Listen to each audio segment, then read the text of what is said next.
Baik, Assalamualaikum warahmatullahi wabarakatuh. Baik, kita masuk ke sesi ke-6.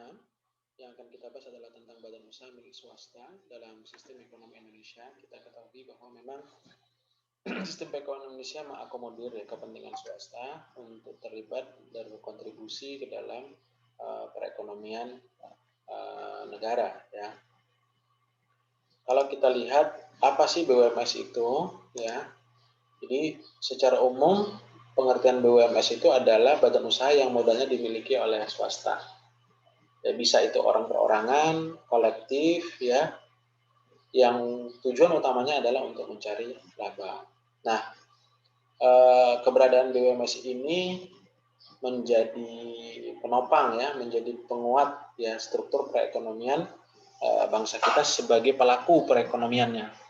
Ya, jadi dia sebagai penyedia barang dan jasa, begitu. Nah, bisa berupa perusahaan swasta nasional, ya, banyak beberapa swasta nasional kita yang cukup maju, ya, Indofood dan banyak, ya, Unilever, perusahaan-perusahaan swasta nasional yang cukup ada, ya, yang cukup besar. Kemudian perusahaan swasta asing, ya, kita banyak di sini ada perusahaan-perusahaan swasta asing yang juga menjalankan operasionalnya di Indonesia, ya. Philips misalnya, atau perusahaan-perusahaan rokok ya, seperti Sampurna, ya, yang dibeli oleh Philips Morse, ya, begitu.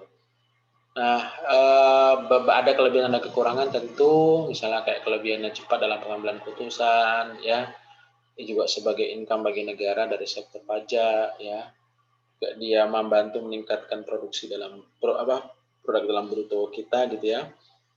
Ini sangat menopang sekali, ya. Jadi pemerintah juga tidak bisa berdiri sendiri, swasta sangat berperan. Nah, tapi jika pemerintah tidak mampu mengendalikan atau mengontrol, ya, pihak swasta dalam menjalankan operasional perusahaannya, tentu juga ini bisa berdampak bagi perekonomian bangsa. Nah, kita ingat kasus 98 itu ketika kita mengalami krisis ekonomi, salah satu yang memberikan sumbangan terbesar mengapa terjadi krisis ekonomi moneter yang begitu mendalam adalah pihak swasta, yaitu diantaranya adalah karena posisi utang, ya, utang swasta di luar negeri yang banyak, besar, sehingga ketika terjadi tingkat perubahan kurs, ya, terutama utang, ya, yang tadi utangnya dihargai $1 itu misalnya cuma 2.000, tiba-tiba dengan ada krisis moneter jadi 10.000. Nah, ini yang kemudian menjadi penyebab terjadinya krisis ekonomi yang lebih parah di Indonesia. Sehingga 98 itu titiknya paling rendah, ya, di mana-mana terjadi chaos, ya, banyak ya, penjarahan, begitu, ya, kemudian rasionalisasi pengurangan karyawan sehingga terjadi pengangguran di mana-mana.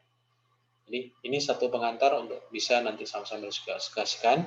Mohon maaf ini agak telat, ya, baru bisa saya sampaikan sekarang. Assalamualaikum warahmatullahi wabarakatuh.